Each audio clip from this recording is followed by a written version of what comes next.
Good afternoon, I'm Belinda De Lasheras with Hunter News. Strikeforce police have arrested a male nurse from Redhead over the alleged murders of 2 elderly nursing home patients and the alleged attempted murder of a third at a Wallsend aged care facility.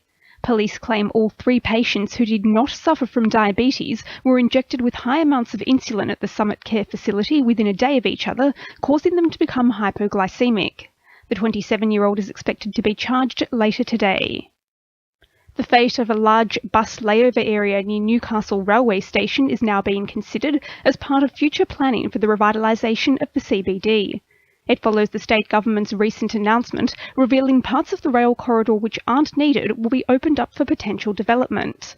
Hunter Transport Improvement Association President Graham Boyd says action needs to be taken with the city's public transport network under threat.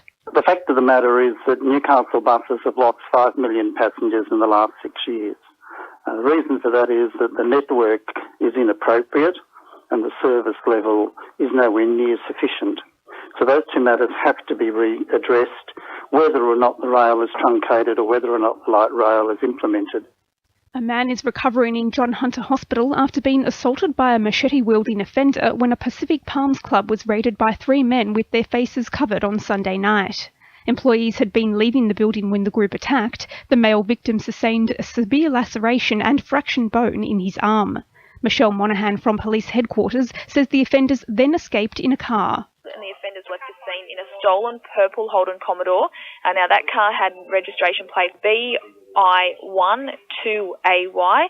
And police would like to speak to the 3 men who they believe can assist with inquiries. Recent wet weather has kept Charlestown Swim Centre's gates closed to visitors, with plans for major refurbishments put on the back burner. Work to replace pumps, tiles and repair gratings in the facility's 50-metre Olympic pool is yet to be completed, the reopening now expected to be pushed back to Christmas Eve. Council's long-term concept design is set to include further upgrades, as well as additional resources such as a gym and children's activity areas. Assistant Assets Manager Helen Plummer says it's about improving the life and value of the pool. The upgrades have included upgrades and overhauls to the plant room, fixing up trip hazards and rough surfaces, replacing some tiling and repainting of the pool surfaces, so the pools will be much more enjoyable to use and meet the current standards. Maitland is set to receive $300,000 for community infrastructure to be placed into 12 projects aimed at creating local jobs. The funding has been provided by the New South Wales Government's Community Building Partnership program, assisting more than 1,500 projects across New South Wales.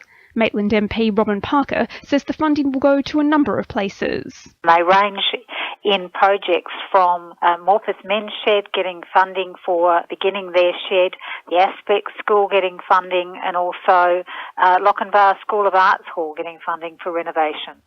Updating sport, the Newcastle Jets are pulling out all the stops in the lead-up to Friday's clash with Adelaide United as they continue to strive for their maiden victory this season. The team is tipped to concentrate largely on defence, with midfielder Ben Kantarovski expected to fill in at the back for suspended skipper Q Yarlines. Goalie Ben Kantarovski says the boys will need to be game ready. As a whole, defensively, we're going to have to be on our toes and anything can happen at any time, so we just have to be on our toes and just be prepared for anything.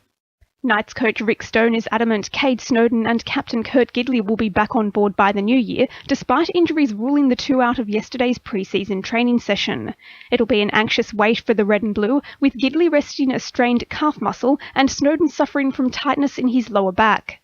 And Newcastle Diggers have given the Knights' planned Anzac Day showdown against North Queensland the thumbs up. The contest, one of 5 NRL matches set to commemorate the 100th anniversary of the Gallipoli landings. 2NURFM News Time is 12:10.